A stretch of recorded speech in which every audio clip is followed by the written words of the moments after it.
Hey, what's going on, guys? Me and Will today, we got a pretty good episode for you. We're going to talk about some AR build tips and tricks. Sorry about that. We're going to go over some barrel lengths with you guys and a whole bunch of other stuff. Stay tuned for this episode of Warfighter Wednesday.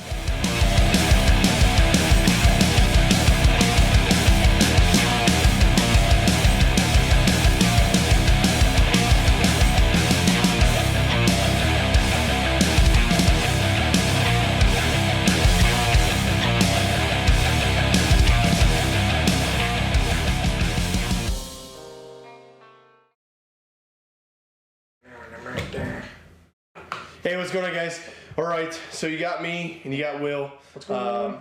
We're going to talk about some AR build tips and tricks, right? So we get a ton of emails from you guys, and even in the live streams. I was on Carl's live stream 2 weeks ago for Tactical Riflemen, and you guys had a bunch of questions. We had some internet issues, and we couldn't resolve them, so we figured we would do it again today.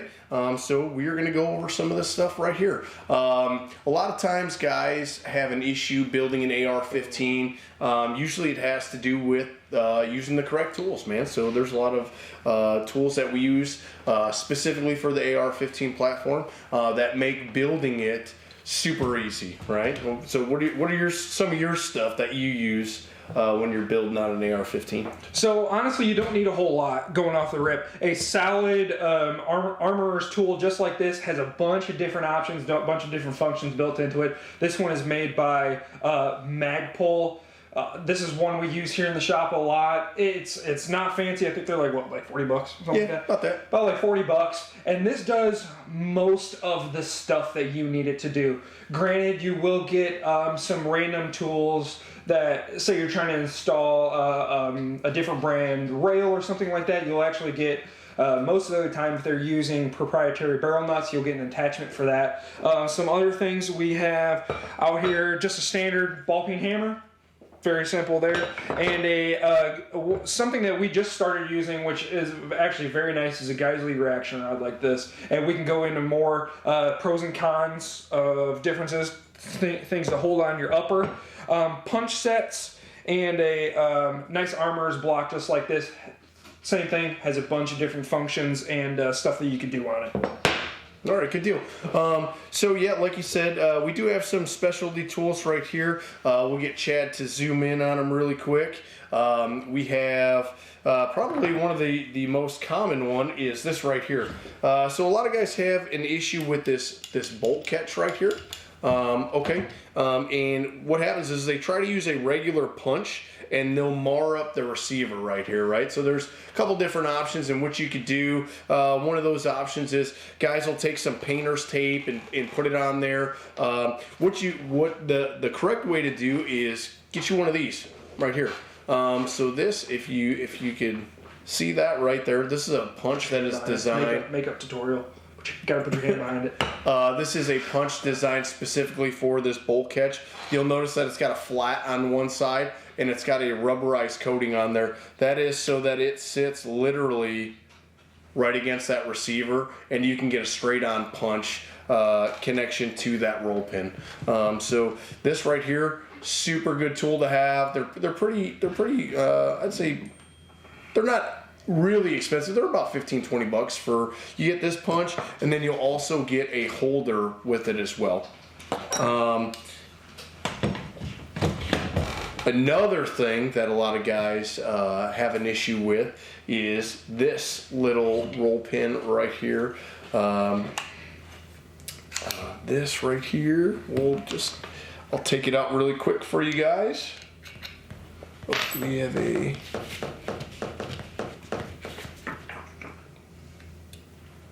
too big.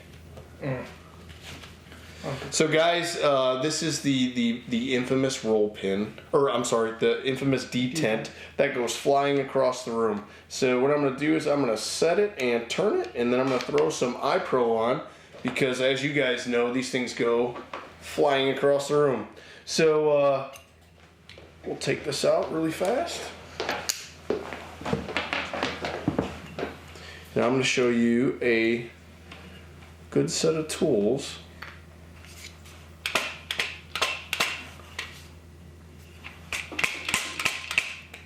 There goes the spring. All right, guys. So right here, you'll see that this this hole right here in the lower receiver. Chad's going to get you guys dialed in here in a second. Right there. Okay. Boom. So you guys know that this right here is for your front pin right here. Okay. So what we do is we're going to put this spring in the hole. Right? And you guys know that you guys have this little detent, which is going to be hard for me to hold so you can see it, but there you go. Where are we at? Right there. Okay. So what's really cool is Wheeler makes this set of tools, right? It is this right here. And then it is a little punch style set right there. So what we're going to do is we're going to drop this detent into the hole. Okay. We're going to line it up. We're going to push it in. And we're going to turn it. Okay. And what that's going to do is that's going to capture that detent right in there. Okay. All right. So you don't have to worry about this thing flying across the room or anything like that. We're going to slide this. Now you got to keep some pressure on it. Right, you got to keep that downward pressure. And what we're going to do is we're going to chase this pin with your front pin right here. And if you do it right, you'll get it right in there. Okay, so you don't have to worry about that detent flying everywhere across the room, anything like that. Makes it super simple, super easy to do. Rob asked, is there an AR armor tool set that you guys recommend? Like I was saying before, we use the... There's basically two things that you need. Is going to be a solid punch set, something to hold your rifle in a fixture, and a generalized AR armorer's tool, just like this Magpul one. I really like the Magpul armorer's tool. We all are big fans of the Wheeler sets. You can get those on Brownells or basically anywhere that sells general firearms, stuff like that. And then this is also a Magpul. That's a bev block? Bev block, yeah. So this, two functions here. It has capability of holding the upper and the lower, so that's a pretty nice feature for that. But we will get into other means of holding these that might be more beneficial towards you and your application here. Right. So we'll get into that really quick. So like Will was saying, right? You want to start with a good vice block, okay? The Magpul Bev block is really nice because you could do the upper and the lower on the same block. It is reinforced with steel, right? So if you're doing your upper, it will lock into the extension of the barrel. So I know that there's a couple different options you could do when you're building your upper. There's the Geisley reaction rod. We actually just started using the Geisley reaction rod. We used to use the Bev block right here exclusively. You want to focus all that torque of the barrel nut onto the extension. You don't want it to be on the upper. A lot of times you'll see guys using clamp style AR-15 upper blocks.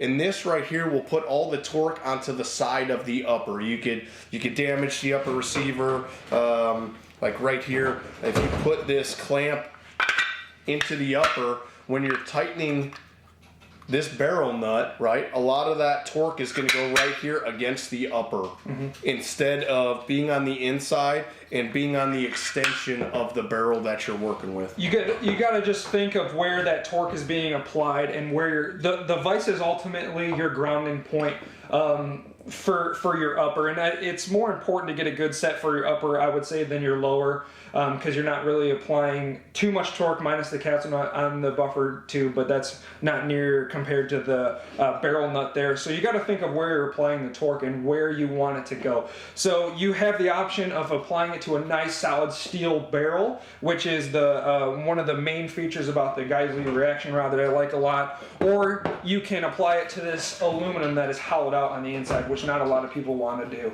So it's a good thing to, if you're a weekend guy, be like, you know what, I just want to build myself a rifle right off the rip. So the clamps will absolutely work right for you, good enough. We survived a long time just using the clamps. But now we have switched over to the Geisley reaction rod just like this. So if you can see here, Chad, if you want to switch that. Yep. So what this is doing, you can see it's cut out for, I can move it. It's cut out for the lugs of your barrel extension. So all that torque that you're going to be putting on your barrel nut, if you're doing a muzzle brake or something like that, anything that involves the barrel, sometimes you get, if you're changing out a rail, the Delta Ring barrel nut that you get on there is sometimes super, super stiff. So this will actually fit right in here, right into your upper like this, and it goes right into your start chamber on the extension. So now all that torque that you're putting here, all that twisting torque that you're using your armorer's wrench on is now just going right up to the extension of the barrel, getting transferred right into the vise instead of going through your aluminum upper, then going through plastic clamps down to your vise. So definitely a good option on that one. Another, probably one of my most favorite features about the Geisley reaction rod is doing screws for your rail. So very nice thing. If you have this clamped in here just like this, you only have it in one way. Granted, you can flip this over and now you have access to the bottom of your lower, but you basically only have two options. You have to loosen your vise, you have to flip this while keeping it in there. It's just a pain. But with the Geisley reaction rod here, I have access to 360 degrees of my my whole upper assembly. So doing screws for your rail, very easy. You can switch sets. If you got a nice T-handle, or or you're torquing your rail screws, you have a lot of access around 360 degrees. Gas blocks is also a nice one that you can do. If you want to get to the bottom of your lower, all you got to do is rotate it around, unscrew your gas block, and then you can flip it over and now have access to the top, and it's all the same connection throughout the whole Geisley reaction rod on that one. Yeah, so that's one of the best things about the Geisley reaction rod. The Magpul one does the same thing. You have a steel lug that is going to sit in there. You can actually take a pin and you can hold this upper into the bev block right there. That's super nice, especially if you're having to pull a barrel or anything like that. You have a way to mount that. With the reaction rod, there is no way to secure it to stop it from pulling, right? The drawback to that is the bev block, you are stuck with it in this configuration. You can't rotate it, you can't do anything like that. You're pretty much stuck like this. So getting any screws underneath, like I said, gas block screws or anything like that, you either have to take the upper completely off or you gotta get under there and get to those screws somehow. So We got any questions so far, Chad? I know we're kind of bouncing around and yeah, guys, for this live, it's mostly just an open. We don't necessarily have a set script or talking points for you guys. This is mostly an open forum. Anything that you've been wanting to know or interested, maybe read something online that you maybe wanted to fact check or just get a little bit of another perspective on what you've seen, this is what we're here for today. So any questions, or if you have want to know any opinions on different types of tools, now would be the time to ask. Absolutely. So we'll get into some of the tools really quick. For some of you guys that the 9mm and the 45 PCC stuff, that is super popular right now. A lot of guys don't have a way to mount or put a lower receiver into a vise. Some guys just use some of these flat mounts. You could use that. You could use these soft clamps too. We do have 9mm and 45 specific Glock magazine compatible vice blocks, right? So if you want to mount that lower into the vice block, you can work on it with that. And then same thing, we got 308, same thing, 308 vice blocks, soft clamps. Like Will said, get yourself a nice bench block right here. You can literally work on everything instead of just hammering while your lower's on a bench or anything like that. You definitely want to get this, especially when you're putting in a trigger guard. Guys, This right here, if you guys have built out an AR-15 lower receiver, these ears on this lower are super delicate, right? If you don't have the support behind it, when you hit it with a hammer, if you miss that roll pin and you hit that ear, you will definitely crack it off. So you want to make sure that you are set up for success from the beginning. And the number one thing is having eye protection for one, and having the right tools to get it done.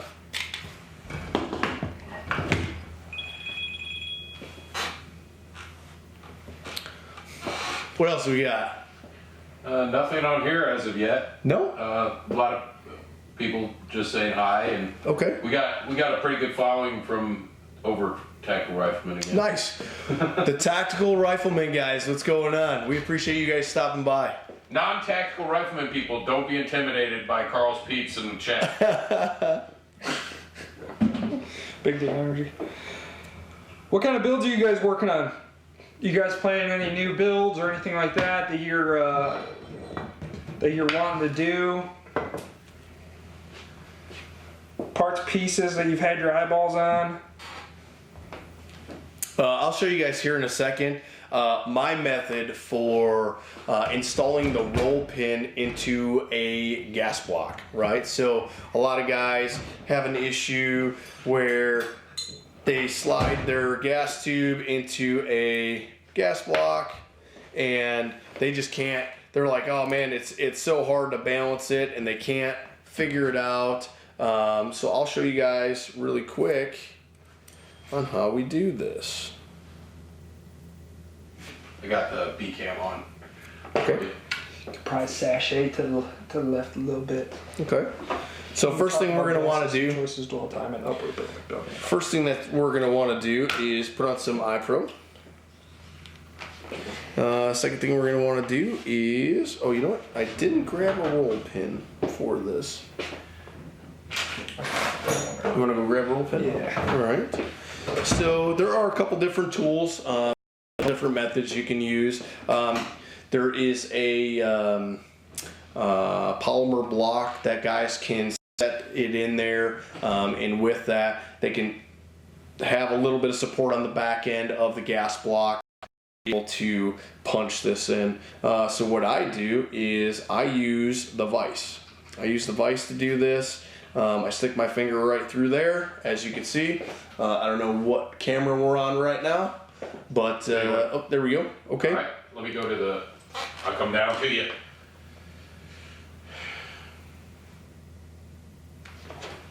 There you go. All right. So I'll wait for Will. So what I do is I hold it with my ring finger right there. I make sure that my tube is aligned with the hole. Two options. They're gonna get down in there on you. There we go. Let the guys see this, and gals.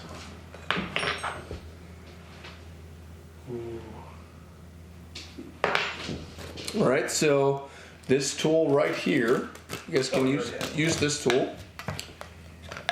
This is also by Geisley. You can see it right there. You see how it's got a little opening right there? It will actually hold your roll pin for you. See that? Let me bring it over here so you can see it. All right. So that'll hold it for you. Make sure that you are aligned. And what you're going to do is we're going to just tap this guy in.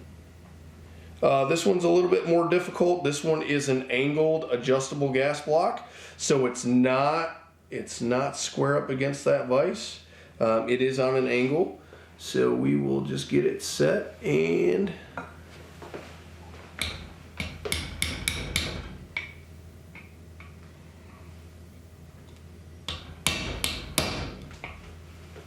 once we get it started, just like so, we can use a regular punch at that point.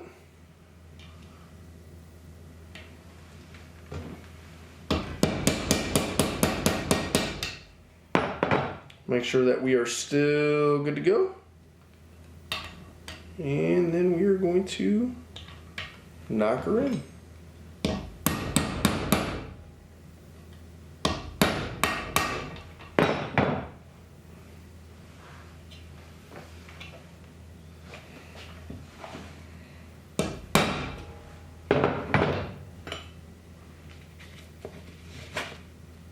And there we go. Right, so that is the easiest way to do that. I just use the back of the vise. As you can see, we do that a lot. It doesn't mar anything up. You'll be good to go. Nitride coating is very, very durable on your gas block. Rob asks, can you talk about gas system choices and dwell time with building an upper? Yes, okay, so be a little bit more specific with that. If you're talking about dwell time, I'm going to assume that you automatically want to make a very short barrel, or maybe reduce the overall length of the barrel closer to your gas port. So, Rob, what are you trying to do? We can talk about your different gas length systems. There is 4 of them.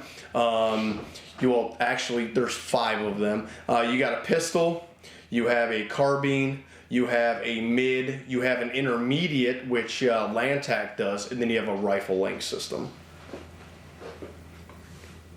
Which honestly, I feel like, minus the rifle system, but you didn't really see a whole lot. It was kind of just, a few years ago, it was kind of just carbine or mid. Mm-hmm. Not even really mid. No one was really running Just it. right, Mid. yeah, carbine. Just mostly a carbine because, everyone was just going off the A2 style and popping a rail on, or maybe a full-length rail on there. So the whole extending out the gas systems, which basically it'll help you provide just a flatter It's a smoother cycle, flatter shooting platform, because you get a little bit more time for that gas to expel before it comes back at you, the recoil system. But yeah, we'll have to see what more people are going to come up with. I don't know. There's not really a whole lot left to do with the AR platform, in my opinion. But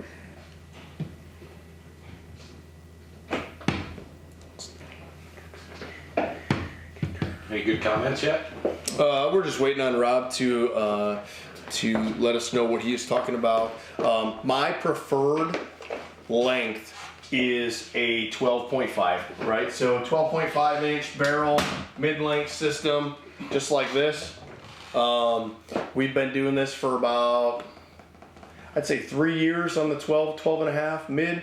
And it is by far the flattest shooting, smoothest cycling upper that we have. We've taken a lot of guys from 10.3, 11 and a half inch to the 12.5, and they've never looked back. What else we got? We got anything, Chad? No. Did chat die? Wow, we got nothing. Stream's good, so I know they heard us. what's another hot issue?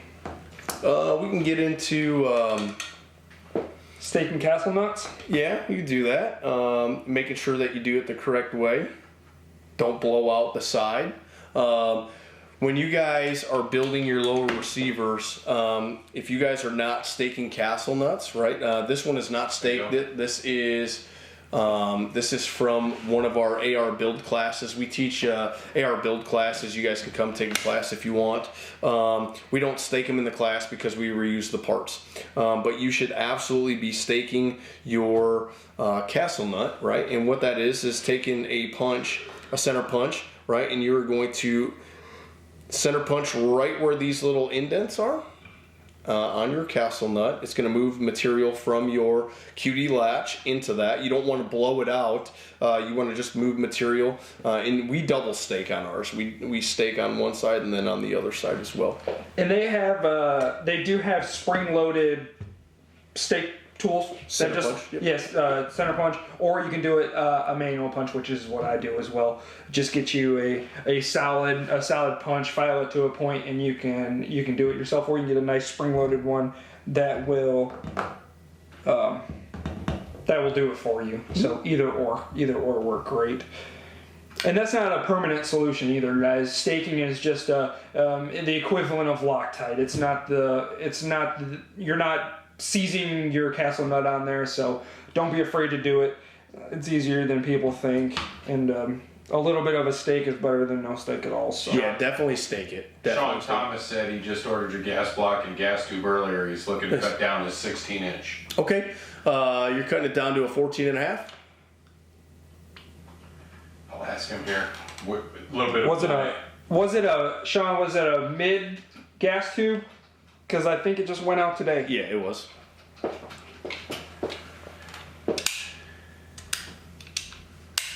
What's your 5.56? What's your favorite 5.56 defense ammo to use? I feel like all 5.56 ammo is defense ammo. Yeah, I mean, I don't have like a. I would say, man, it just depends in the situation. If I'm if I'm at home, I mean, regular 62 grain, 55 grain. I mean, I really don't have. I mean, obviously, I wouldn't use a green tip in my house for home defense. I wouldn't use an 855 A1. I would just use a standard, even 55 grain, 55, 62 grain in the house. Mm-hmm. Be good. Shameless plug. Sorry, Tactical Rifleman. He did a video on the ballistics with the gel, and there was actually some interesting finds that we found with the walls. Frange. Worked out really well. And another one would be the Hornady Varmint tip. Okay, with the plastic tip. They dump a lot of energy right in the front of the block, which is the little polymer ones. Really kind of what you're looking for, but that's a spoiler. Okay. Sorry, not shameless plug on Carl's video. No worries.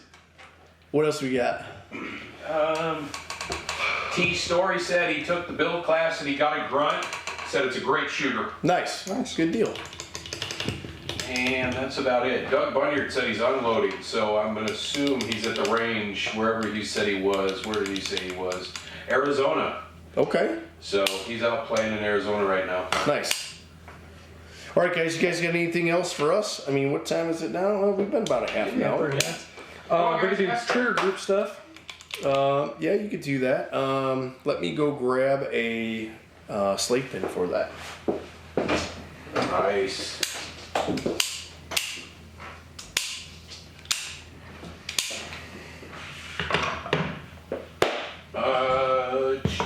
Sean Thomas answered back about his length.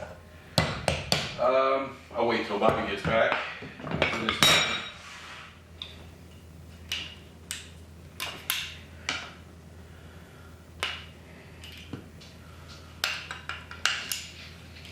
Let's see. Goodness gracious. A couple guys were saying they had a map, actually, said he uses a 75 grain match in all his mags. It's good stuff. Pricey. But works well. All right. Golly, I can't get this thing. Sean Thomas said that he's cutting down to at least 14 inch. Okay. He's been thinking about 12.5. Okay. 12.5 with a midline. I believe that's what he ordered. You shipped out today, I believe, right? Don't even take it out. I have no. Oh, okay. No, he got a gas tube. Well, it's halfway out. He got a gas tube, a gas block, and got shipped out today. Should be at your house probably by Friday. Nice. Hear that, Sean? That expedited shipping, though, it's what we do. Bigger hammer. Oh, you don't need no hammers. All right, guys. So, Everything's a hammer. check this out. Chad's gonna switch me up here for a second. Yep. All right, guys. So with your standard mil-spec fire control group, you have your disconnector, you have your spring, you have your trigger itself. And when you go to stick this in a lower, you have to line up all of these holes to make sure that you can get that trigger pin through there. And that can be kind of tedious sometimes. Geisley has this little slave pin right here. I don't know if you can see it, Chad. Yep, they can see it. Okay, cool. So what you do is while the trigger is out, you can literally just push this through. And this is going to sit flush and hold your trigger together. Okay? See that? Now this essentially becomes a drop-in trigger. Okay? You would just drop this into your lower, and then you would use your pin from the outside to push the slave pin through there.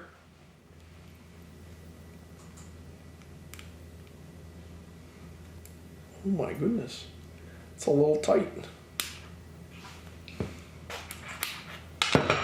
There goes your slave pin. Now this would be in your lower receiver at that point. So this little pin right here save you a whole bunch of headaches. And that's from Geisley. Most of the tools that we use are either going to be from Wheeler or Geisley. And they're all available. You can get them anywhere. You can get them at Brownells. You can get them at Optics Planet, Midway USA, anything like that. You can get them pretty much anywhere that you can get any kind of gunsmithing tools. Should put them on our website. I love me some Geisley. Yeah.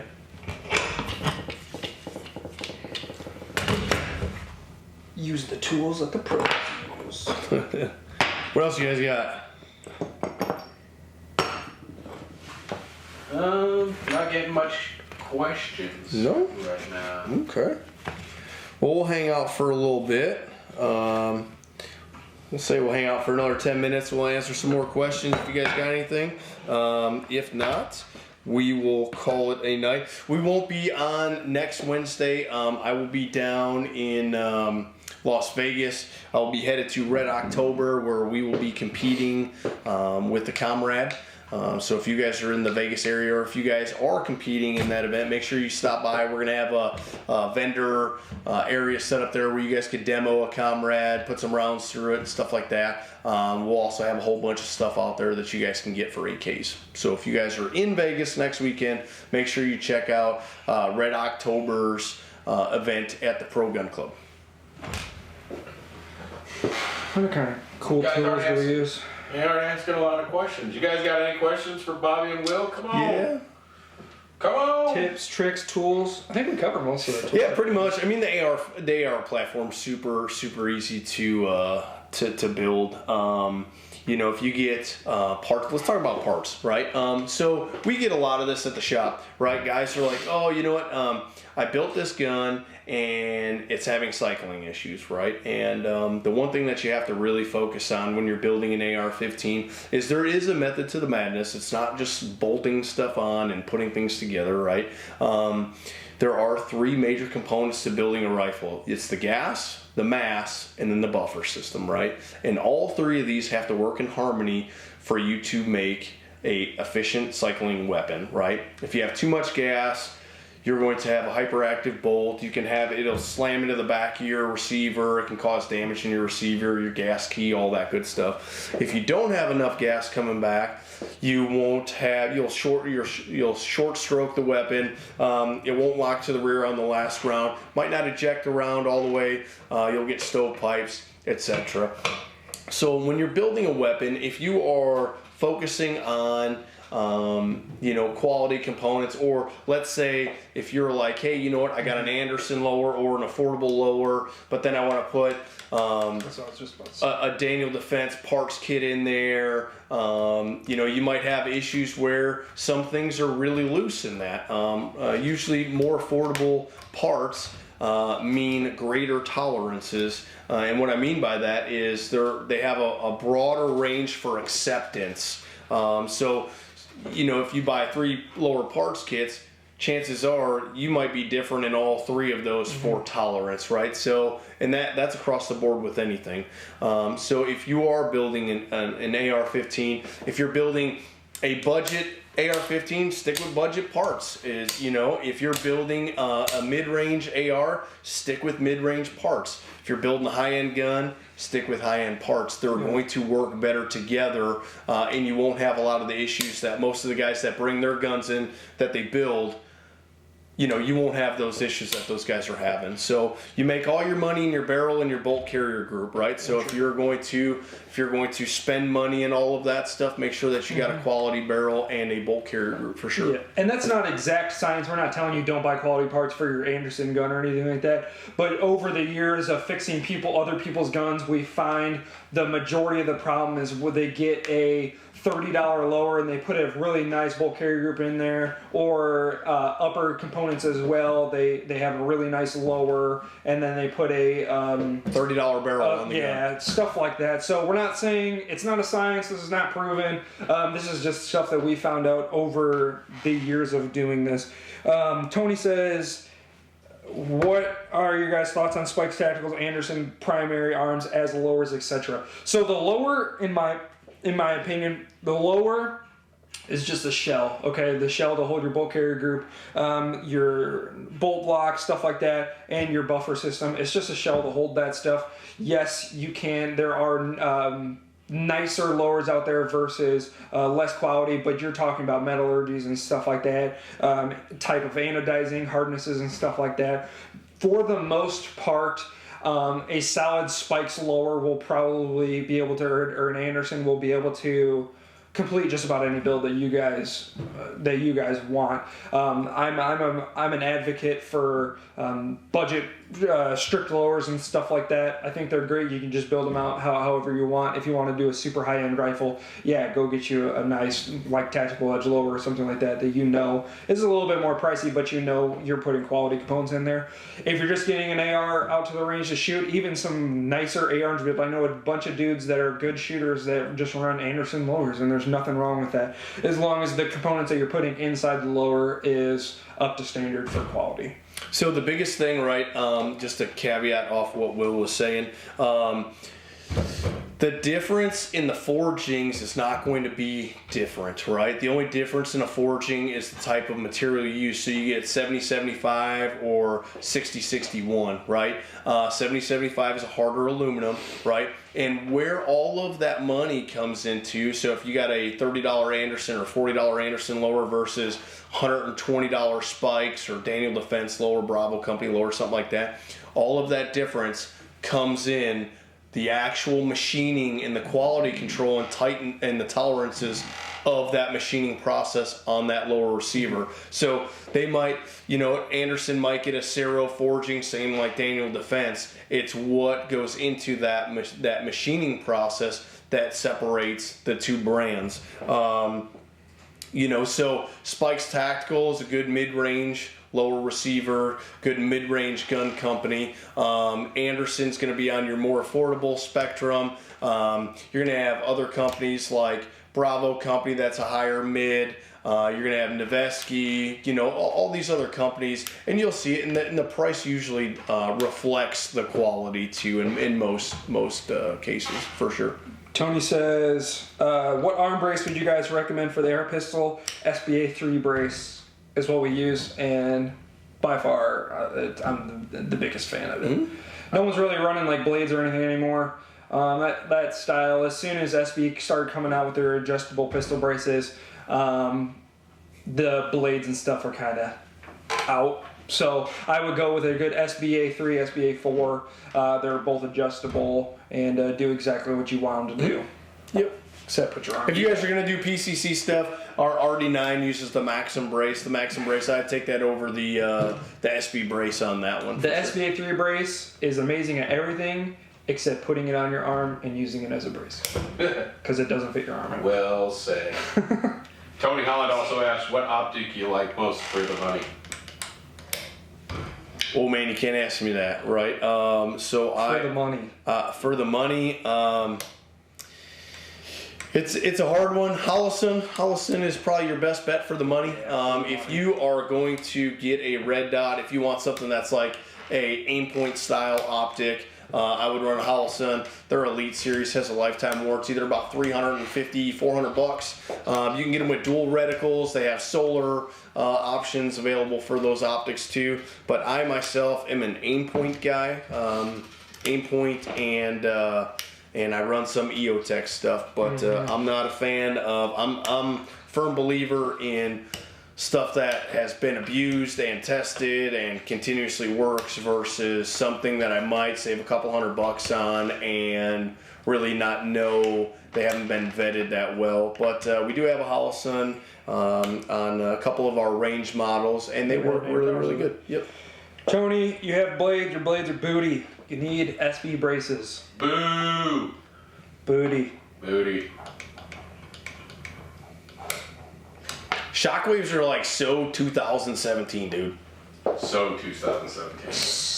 It's so funny though, because the SB braces you literally cannot fit your. I have little forearms and I can't even fit my forearm in the brace. The hole is like literally this big, but hey, whatever. What else we got? Holosun good. Run it on my Ruger and Meprolite on my spikes. Nice. There's a lot of good economical should be the word actually. Yeah. Economical Budget choice friendly. optics. Budget friendly. Yeah, so if you guys didn't know this, Hollison makes the SIG optics, or at least they did make them in the beginning. So all your SIG, Sawyer optics, and stuff that you see, they're electric optics, red dots. Those are made by Hollison. So it is an imported company. They do import from China. They are Chinese made. But like I said, we got them on some of our demo guns, and we've had no issues with them at all. Primary Arms is a good one. They're trying to take their level up a notch with some of their newer optics that are kind of expensive. What's another one? For optics? Black Spider. Black Spider is owned by Spikes Tactical. That's super affordable. They got a 1-4 or a 1-6, one of the two. You can get it for about a few $100. Super good. It's illuminated reticle. Super good glass on there for the price. But that would be it for me. Hollison, Black Spider, Primary Arms, and that'd probably be it. Yeah. Tony Scheller asks, what y'all think of Gearhead's Works Mod 1 Mod 2? I've never heard of it. The tail hook. The tail hook. I like it. It's very minimal. I gotta Google. But I haven't had no personal experience with it. I haven't ran it. I run all SBR, so I got stocks on all my guns. But oh, okay, I know that. I have yet to try one out, but they do look interesting for sure. Yeah, interesting, but I feel. Oh, I see what it's got going on. I feel like that was the biggest gripe for the SBA 3, though. Is everyone says that it hooks on everything. That's why the 4s have that little angled piece to not do that, and it seems like this. This was a big gripe for the minimalist stock, right? Is when guys had a weapon slung or anything like that, this part actually becomes a hook. So.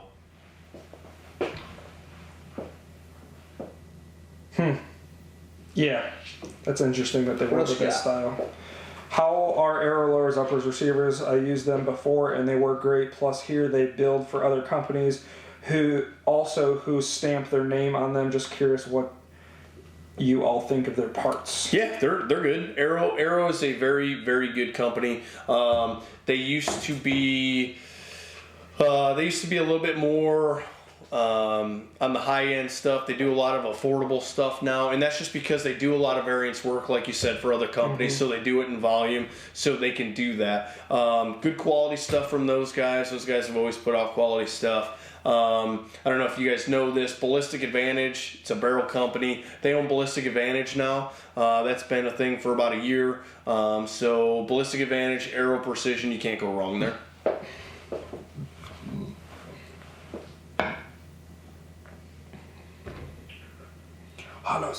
We are not firm believers in pistons on AR-15s. DI or die. That needs to be a fucking shirt. DI or die. I'm lazy, and that's why I have one. I don't. That's why you need a nice They break all the time. DLC Tactical Edge bolt carrier group. So they break all the time. Ask Chad what he was doing here with his piston gun. He was changing out a gas block because the piston was seized. Was that right? No, it wasn't seized. It was just not moving. It was an initial. No, the gun shot fine. It was a Gen 1 XLP kit, and it's like 5 years old. And when we had dinner with them at NRA, they found out I was running our Gen 1, and they were like, send us an email, we'll send you new gas. You know what else is 5 years old that has had zero issues in its lifetime? A Tactical Edge DLC bolt carrier group. There you go. Right. My next gun will probably be a Tactical Edge DLC. Everything. Yeah. Yep, but that's just our take on it. Every gun manufacturer has their own take on it. You can't knock it until you try it. There's just a reason why most companies don't do a piston on an AR-15, right? You got to remember, you got to remember there's only so many things you can do with an AR-15. So guys try to find new cool things to do, and they use it as a way to produce income, right? So if they're like, hey, you know what? Let's throw a piston on this gun. Not saying that it doesn't work. It's not designed for that system. If you want a piston gun, get a SCAR, get an ACR, get an AK, get something like that. Something that's designed to run on that system. You know I'm making a DI or die t-shirt now, right, Ted? That's trademark, verbal trademark right here. Don't steal it. DI or die. Take that to the bank. Take it to the bank. I hoped you developed that t-shirt. I'm saying for our viewers, verbal trademark. Yeah. I will send my lawyer to you if you try to make sure that says that. I should get the first one that comes off the press. I got you. Hey, this is interesting because we were just talking about this a little bit ago. Suggestions on a lightweight handguard. So just a rail? Yeah. Yeah. Is that what you're asking? That's what it looks like. So suggestions, Bravo Company KMR, our KMC rail, our M-Lock rail. Those are all super light rails. We do them in 12.6 inch. We do them in 15 inch. Definitely check them out. You do them in key mod? We do them in key mod. That's our KMC. Yep. There's a fine line between light and durable, and light just being the fact of being light. So you'll have to, before you do the super extreme lightest thing you can possibly find in the world, ask yourself what you're using the gun for. If you're just running it for competitions, yeah, get you your super high speed carbon fiber rail that weighs air and go from there. If you want a fine line between, check out the brands that Bob was just saying, Bravo Company. Our rails are a great choice for that as well. Stay off of Wish. Do not go and get your rail on Wish. Don't do it. Don't. You never know until you try. Don't do it. You don't know till you know. If you wanna go to do an aggressive C grip on your gun and literally bend the rail in your hands, buy it on Wish. Listen, guys, if you guys are building a gun, you guys are building a gun for a purpose. You are building it either to take to the range and shoot and get better at shooting all around, or you're gonna build it for home defense. Do not skimp out $100 on something that is going to potentially save your life, okay? So you guys got to get in that mindset. It's not about saving 50 bucks here, 20 bucks here, nothing like that. Because if you do need that weapon in the worst possible moment of your life, that fucking $20 is not going to matter, okay? You're going to want something that is going to go bang every single time that you pull that trigger. So don't skimp out.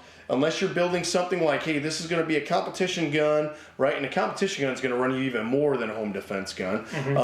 But if you're building something that you're like, hey, you know what, my 10-year-old son's going to use this, or my 10-year-old daughter's going to use this on the range, and that's all that's going to be for, okay, I get it. You might, be able to scrape a little bit on the rail, but you also got to remember safety, right? So the cheapest quality is not going to be the safest quality in any situation, right? So, find an example of what just happened at our shop. Yeah, so we had an employee that purchased a rifle from another manufacturer for a really good deal, right? An affordable rifle, just because he's a college student, he works part-time, right? Can't really afford, something that's mid-range, anything like that. The number one round that he put in that gun, it blew up. Okay? Yep. It blew up in his face, right? The mag, he had to take everything out, and he had an issue with it, okay? Nothing was in the barrel, nothing like that. There's a couple different things that could have went on with that gun, but we're not gonna name anyone's name on here or nothing like that. But imagine that being your 10-year-old son or 10-year-old daughter, right? Definitely spend the money. Get a rifle that is made from a reputable manufacturer, right? And get something that's got a warranty on it, right? They say behind every blade of grass, there's someone with a rifle, right? Well, in America, behind every blade of grass, there's a guy with a $500 rifle that he built that he's trying to get to work, okay? So if you're going to do it, there's a couple rules that you need to follow. Buy like brand parts, right, for quality. Don't skimp out, especially if you're building a gun for self-defense or home defense, right? And make sure you're building it correctly and just do all the right things, right? Because in that moment, like I said, that extra $20 that you could have saved, could be the difference between a click and no bang and a bang. Okay, so or a bang in your face. Yeah, or a bang in your face. This is kind of outside. Well, I make this assumption because we've talked a little bit about this, and you just looking to build a long rifle bolt gun with a Templar bolt action, which isn't cheap for a 338 Lapua, which will cost about $1,400 for the Templar bolt alone. Have any of you built a long rifle bolt gun before? No, but one of our buddies, he owns G&G Rifle Works. He builds precision bolt action guns. He does his own action, his own bolt, everything like that. We've never got into that. Something that we've never ventured into. Probably won't ever venture into that. That's a completely different game, completely different market. So. Good drop on the G&G. I've heard a lot of good things about him. And to just answer Sherry Champagne's question, get a good gunsmith like the gentleman over at G&G, because with something like that, a lot of your precision in your precision bolt gun is going to come from the fitting of the action to the bolt. Correct. You need a lot more tools. You can't just you can't buy thousands and thousands of dollars in long rifle stuff and just assemble it in your garage. You need actual tools, actual measuring devices. You need to be chambering that stuff. You need to know. You need to know what you're doing, or it'll work, but you're 100% not getting your money's worth out of what most people are doing. What most people do in that situation is they'll buy a Remington 700 and then they'll buy a chassis, and then they'll take that action, that barreled action, they'll take that out, put that in the new chassis, bed it and stuff like that, and then have their gun. But if you're looking for something that's completely like precision, go see Gaetano over at G&G Rifle Works and he'll get you squared away. Even if it's gunsmithing stuff, chambering, barreling, anything like that, he'll make sure that you get taken care of. Yep. Good question. Tony Scheller said, "I'm not from Clarksville. I'm in Murfreesboro area, but I'm going to come in one Saturday and ask a million questions." That's fine. We'll have a million answers for you. Yep. Spacing is pretty important. Yes, on bolt action spacing head spacing is extremely important. Yeah. Because that's when shit goes boom and you don't. It's not in the wrong easy. direction. I have first-hand knowledge. My buddy Bruce has a lathe, and we've worked on doing it a few times. We've had good success, but when you pay for something like that from a reputable shop, you're getting it. Time and experience is what you're getting. Yeah. You can learn it on your own, but it's. I'm sure there's a YouTube video out there for you. I've done it. I would rather pay somebody to do it. How about that? That's what I'm trying to tell you. Yep. So. You don't know how many guns that come into our shop that guys built that we have to rebuild, right? So, hey, learning is half the battle, right? Attempting something is something that you have to be prepared to do it the right way and be able to have the right tools to perform the tasks that you're doing, right? So, if you don't, listen, guys, you guys can call us all day long with any questions. We will absolutely help you the best that we can. You can send us an email, even if you're building your own thing. Hey, what should I do here? How should I do this? We'll absolutely help you get through whatever question that you have. What else we got, Chad? We got about like 10 minutes, I think. 5? Yeah, 5 minutes. Ish. Yeah. You guys got any questions on tools? Anything? Parts? Yeah. Ask the questions, peeps. Yep, you got 5 minutes. It'll be like every time. Yeah, 5 minutes and then never answering a question At again. the last minute, we get like 20. Yeah, that's all right. That's okay. Hey, on the next Warfighter Wednesday, we're going to have Carl on here. So all you tactical riflemen, fans out there, make sure you tune in. Carl's face twice in 1 week. Yeah, Tuesday and Wednesday, right? Yeah. We're going to have Carl on here. We'll have Z on here and Kawa, who is 2 Alpha to Quit, along with Will and myself. And we are going to be talking about what it takes to be a Green Beret. The mental aspect, the physical aspect, going through the Q course, the selection, everything like that. We get a ton of guys that ask, what should I do to get ready to train for selection? Me and Will have no say in any of that stuff. I'm going to be drinking beer listening. But Me too. these guys do, and they've done it. So make sure that you guys tune in if that is something that you've always wanted to know, or if it's something that you guys are looking forward to doing, or something that you are going to attempt to do in the near future. You'll have some good knowledge for you on that next live. What we got? We got anything? They don't want to ask no Okay, questions. that's fine. They're All right, all guys. experts. That's Yeah. fine. Have at it, guys. All right, guys. Well, we'll see you guys in the next week. Hope that you guys have a good week, and we'll see you on episode 11.